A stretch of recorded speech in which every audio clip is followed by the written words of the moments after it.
Premier journal d'information ce matin sur Studio Kalita, relayé sur les ondes de Radio J. Le secrétaire d'État américain Mike Pompeo sera demain matin en Israël pour une visite destinée essentiellement à apaiser les esprits du côté israélien après les dernières décisions du président américain Donald Trump, en particulier après sa décision de retirer les forces américaines du nord de la Syrie, une décision qui, vous le savez, a entraîné l'offensive militaire turque contre les Kurdes dans cette région.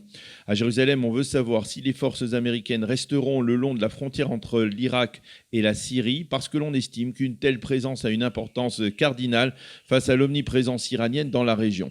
Mike Pompeo arrivera en Israël de Turquie, où il doit rencontrer aujourd'hui le vice-président américain Mike Pence, le président Tayyip Erdogan.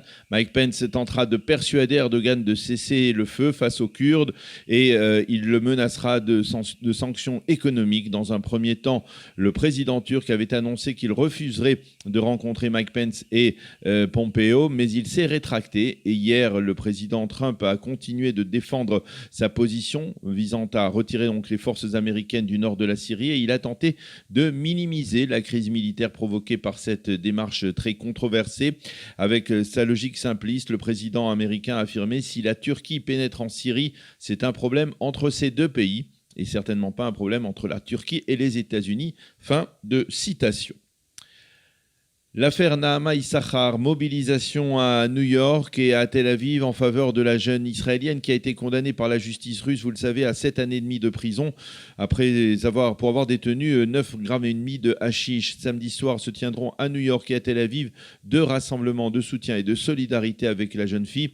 Il faut rappeler que Nahama possède la nationalité américaine également. Hier, son avocat a déclaré qu'il était possible que la sentence très lourde à laquelle elle avait été condamnée par la justice russe ait ému, je cite, par des considérations politiques. Le jeune Asher Chazout, 14 ans, qui avait été très grièvement blessé par la foudre avant-hier après-midi sur la plage d'Ashkelon, n'a pas survécu à ses blessures. Après avoir tenté pendant 24 heures de le sauver, les médecins de l'hôpital Barzilai à Ashkelon ont dû renoncer. Ils ont annoncé son décès hier en fin d'après-midi. Asher, un jeune garçon religieux et souriant, a été inhumé dans la soirée en présence de plusieurs centaines de personnes dans le nouveau cimetière de Be'er Sheva. Le directeur de la yeshiva dans laquelle Asher a étudié lui a rendu hommage. Il étudiait la Torah toute la journée. Sa disparition est une immense peine. Sa famille est une famille particulière qui nous a renforcés dans l'épreuve au lieu que ce soit nous qui la renforcions, a déclaré le directeur donc de cette yeshiva. L'état de santé de la belle-sœur d'Asher Chazout, Efrat, qui a été elle aussi sérieusement blessée par la foudre, s'est légèrement améliorée hier. Sur le plan politique, Binyamin Netanyahou a réuni hier les chefs des formations de son fameux bloc de droite et orthodoxe. Il leur a demandé de prendre à nouveau l'engagement de ne pas rejoindre un gouvernement de centre-gauche qui serait conduit par Benny Gantz avec le soutien de l'extérieur de la liste arabe unifiée et le soutien passif d'Israël Beitenou d'Avigdor Lieberman.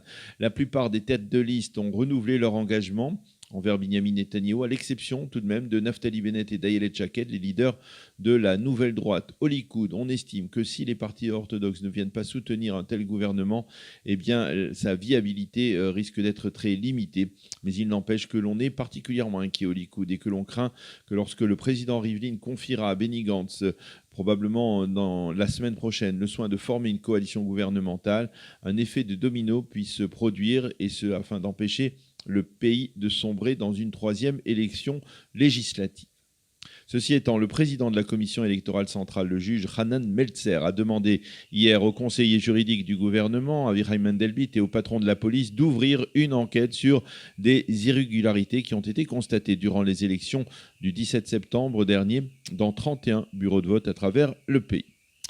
C'est aujourd'hui que se tiendra la grande et traditionnelle marche de Jérusalem, une marche à laquelle participeront plusieurs milliers de personnes, des Israéliens mais aussi de très nombreux touristes chrétiens venus des 4 coins du monde pour se solidariser avec Israël et avec le peuple juif durant cette fête de Sukkot qui est la fête de l'universalité. Nous en reparlerons probablement dans nos journaux de demain. La météo, le temps sera partiellement nuageux à clair. Il fera aujourd'hui 28 degrés à Jérusalem et à Tel Aviv et 35 degrés à Eilat. C'est la fin de ce premier journal d'information sur Studio Kalita.